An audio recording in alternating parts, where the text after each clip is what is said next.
Yeah, so that's an interesting point. We hadn't thought of that. And I know, Stephen, like, I don't know what you're hearing or seeing, and I'd kind of love to get your take on this because obviously with a couple of vaccines coming into the market, probably within the next few weeks, right, based on the articles we've been hearing, we're also hearing that some employers are kind of planning for the worst, whether it be remote work, but fingers crossed, hoping for the best.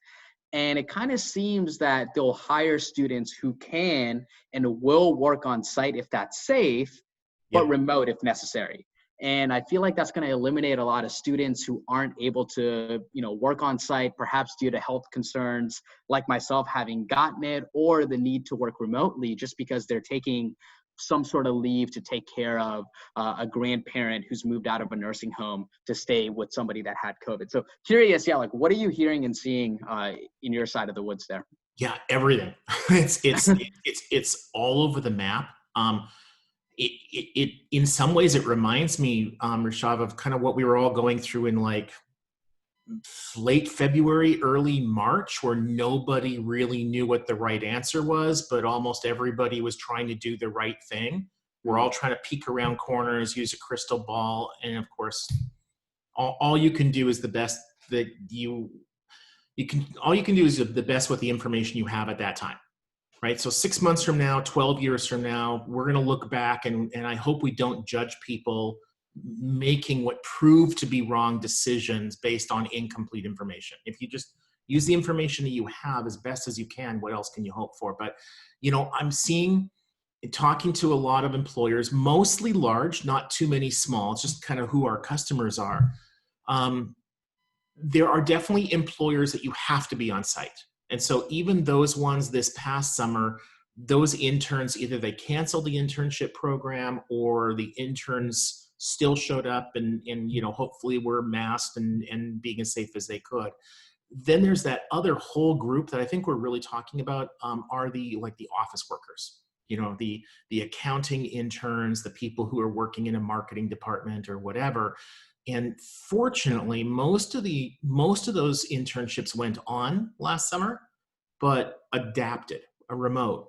Those same employers now, I guess, you're hearing the same stuff. It's like, do we plan for them being on site this year? Because if we're going to be on site this year, that changes who we recruit. Then we're going to prefer to hire students who go to schools in our area because maybe they're not going to feel safe traveling across the country or flying and then finding an apartment or something for 3 months. So if you're going to be on site, I think that means you're going to want to favor students who are already in that metro area where they would be working.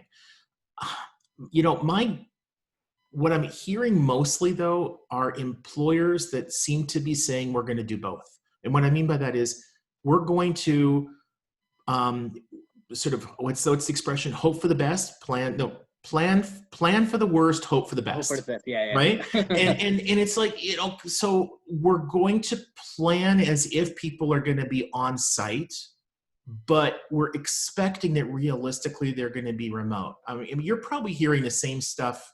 I'm in Minneapolis, but I assume your news is basically the same in Chicago in the last few days. I saw on the weekend the head of what's it called, Operation Warp Speed, which I hate that name, but whatever. They're going to be the organization handling all the logistics for the virus. And the head of that said that he anticipates in December, 20 million vaccinations, and then every month after that, 30 million. So by the time interns show up in May, that means that half of us should be vaccinated. But you need like 70% to get herd immunity. Yep. So I don't think we're going to be at herd immunity next summer or by the time the interns show up. So I don't see how a large organization can plan for, 10 or 100 or 1,000 interns showing up next May. I just don't think as a country we're going to be ready. Are you hearing the same stuff or what?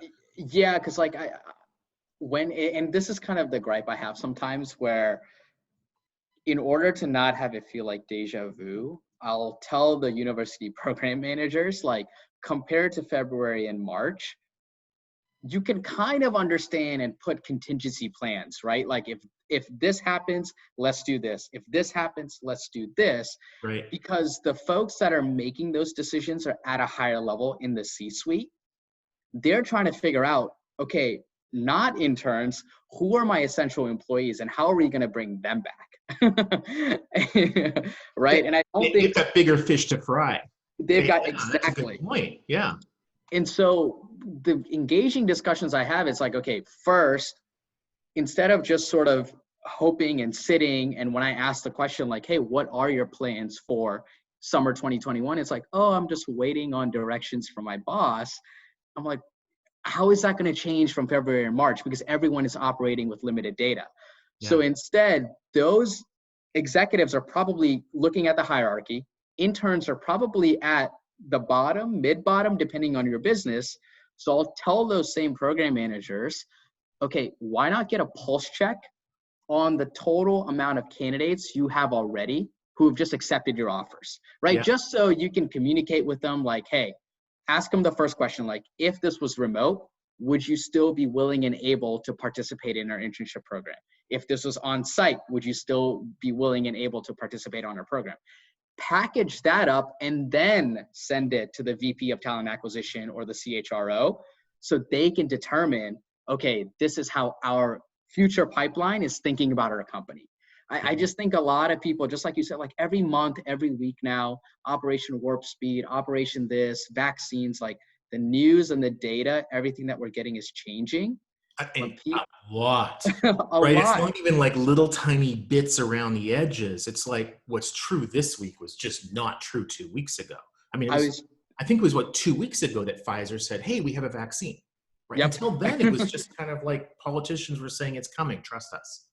Well, then it's like, then I like around this question, I sort of tell those program managers, like, don't be order takers, right? You have the ability to be proactive. And this is also a good excuse for you to always remain in touch with the candidates that you've hired to keep them engaged about what's going on. And everybody's understanding, but they aren't understanding when you're not proactive and trying to communicate with them.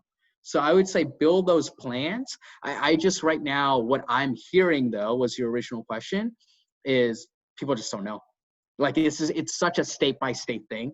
And the CHROs, the directors are just starting to figure out, well, how do we even work within our essential workers, the full-time workers that we're spending millions of dollars on? What are the social protocols? What are the norms? How do we do this? They don't even have that figured out. So if I'm a program manager at this point, I'm leaning towards going all remote. Yeah. I'm communicating with my interns on okay, what do they want?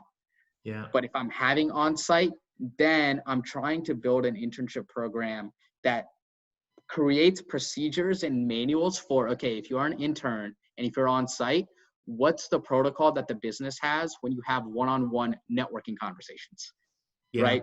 How do you email? Like all these subtle things, but that can only happen if you sit down with your team and figure out, okay, if we go fully remote, this is what we're going to do. If we go hybrid, this is what we're going to do. If you go on-site, this is what we're going to do. But everyone is just waiting for that information to come to them, and that's not going to happen. You're just going to be running into February and March all over again. You know, and if I was like a college junior looking for an internship this summer, and I really had, I was casting a wide net, which I think most of them are, because the job market's just going to be hard. I think I'd be really thinking hard about this. You know, if this company is saying, no, everybody's going to be on site because vaccines are coming, I don't know how trusting I would be of that. What happens if it's the end of April and lo and behold, the vaccines aren't as effective, or people aren't getting vaccinated or whatever? Do I then lose my internship for the summer because they're not going to have an internship program? I mean, I think as a student, I would really favor an organization that said, we are going to make sure that our program is remote and successful. We have a lot more time this year. We can be a lot more thoughtful. We did some great things last summer. Our first priority is safety. We're proud of that we were able to do that. But there were areas that we could improve on. We're incorporating this year. However, if everything goes great and you're able to be on site, and you want to be on site, we're going to welcome you on site. I think a message like that would resonate, because if I'm in Los Angeles and thinking about taking an internship in St. Louis, what am I going to go and get an apartment now? Yep. Am I going to be looking for housing, and who am I going to live with? And when it comes time to be looking for airline tickets, say in March, or do I drive with a buddy halfway across? I mean, the interns have some planning to do too. You can't just say, oh, it's May 1st. Tomorrow is the first day of your internship. By the way, you're on site. I mean, you got to give them, I would think, at least a month's notice. Yeah. And if they were thinking it was going to be remote and now it's on site, you're going to lose some. Yeah. And it's better to know where you stand now than just wait for this magical answer to fall into your lap. That's interesting that both you and I wanted to quickly ask, among the customers that you're talking to, you mentioned that a lot of them, like the ones you service, are mainly large. Yeah. Is there a common industry that you feel like you're talking to that are having conversations? Like, are they more in the manufacturing, government, tech, or is it people from all over? Yeah, most of our customers are Fortune 1000 companies and federal government agencies. Okay. And most of the interns that they're going to be hiring, most of that is desk work. You're sitting at a desk with a computer in front of you. Yep. The kinds of jobs where you tend to be out in the field, like if you're working as a mechanical engineer on an oil rig, right? We don't get that many of those jobs. And that's just, it's so different. And we hardly do anything in fields like truck driving. Not the traditional career path for somebody in a four-year college, but very much so for somebody with a technical or vocational degree. Gotcha. Yeah, so it really varies considerably. I think it'll be also really interesting if you're a student in, say, a culinary program and the restaurants are closed, or if you're in a hotel management program and the hotels, although most of them aren't closed, they're basically have skeleton staffs. When those start to reopen, do interns go into the restaurants to work as assistant managers? Do they go into hotels? I got to think that all that's going to be back by 2022. But 2021, boy, I'm skeptical. You? Yeah, no, same here. I mean, that's why I was saying, you kind of alluded to it. We have more data now. So if you still want your future pipeline and you have the capacity to create a virtual internship experience, because other companies have tried it out. So you can probably approach them and ask hey, what worked for you last summer, right? Everyone is just a little bit more educated where it's not as scary as it was before. That will probably be the case. And then by 2022, the businesses that really want it, I think will really push for the on-sites. And we'll start to see some of those come back as well. And real quick, I think talking to Alex, we're going to put this out on our social as well. So just so if everybody sort of sees it, if they're on LinkedIn, YouTube, whatever, how can they find you? Consider this like your 30-second elevator pitch or whatnot. That everybody puts at the end, if you will. Yeah, no sweat. So Steven Rothberg, college recruiter. Email is Steven, STEVEN, @collegerecruiter.com. If my mother's not in the room and you happen to spell Steven with a PH, it's still going to get through. But don't let her hear you, or she will hunt you down and kill you. Or LinkedIn, Twitter @Steven Rothberg, whatever. But call, email, LinkedIn, whatever. Well, we're on, right? Yeah. On my end. Where are you at? Yeah, in Chicago. Where are you at? I mean, come on. In Chicago, email Rishab at inpersonco.com. One of the co-founders. We essentially just help companies accelerate their diversity recruitment marketing efforts by turning their interns into campus ambassadors. Find me on LinkedIn. I'm always on it. Twitter, I haven't gotten around, but if you want to nerd out about this stuff, just feel free to shoot me a note. But anyways, we will continue to do this. Steven, thanks for the meeting. Like I said, this will just be a little blurb if people want to reach out to us, but thanks again. Great talking to you.